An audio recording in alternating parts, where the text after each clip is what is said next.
And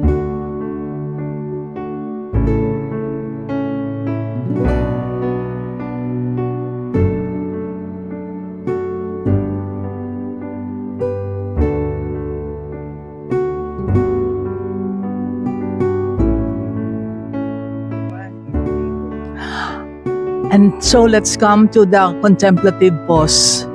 Mga kapanalig, summer na, no? Ang bilis nag-summer. Grabe ka, lamig-lamig dito sa Regina Rica sa umaga at sa gabi. Pero sa noontime, of course, it is a little bit warm. Pero gano'n naman ang buhay eh. Alam niyo mga kapanalig, sa aking meditation kanina, parang tinatanong ako ng Panginoon, kailan ba ako hindi nagtulong sa iyo?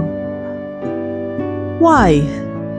When did it happen that I was not there to hold you, to lift you, to help you? And so we thank the Lord today during your contemplative pause for all the help Our Lady and her Son Jesus does to us. Ngayon, nandito po kayo sa Bukal, sa Spring. Ito sneak peek, wala pa ito blessing. Malapit na, March 19, 18 days from now, magbe-blessing na tayo dito. At dito, matanggap ninyo yung biyaya sa pamamagitan ng tubig. And wag ko nang sasabihin marami sa inyo kasi hindi pa naman tayo nag-bless. Pero yun lang pakita ko, sasabihin ko sa inyo, sa itong panahon na ninilay-nilay po tayo. We pause for a while to thank our God for the many blessings we have been given.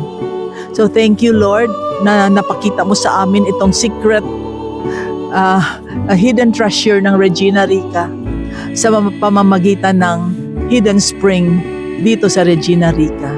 May God bless you, and I hope to see you here after the blessing. Let us pray and hope that all things will be well for you as you take your night's much needed rest tonight. The Lord be with you. May all these blessings be upon each and every one of you as you rest tonight. And may you wake up in the morning with great sense of thanksgiving for the many blessings you have been given. In the name of the Father, and of the Son, and of the Holy Spirit. Amen. God bless you. Thank you for listening.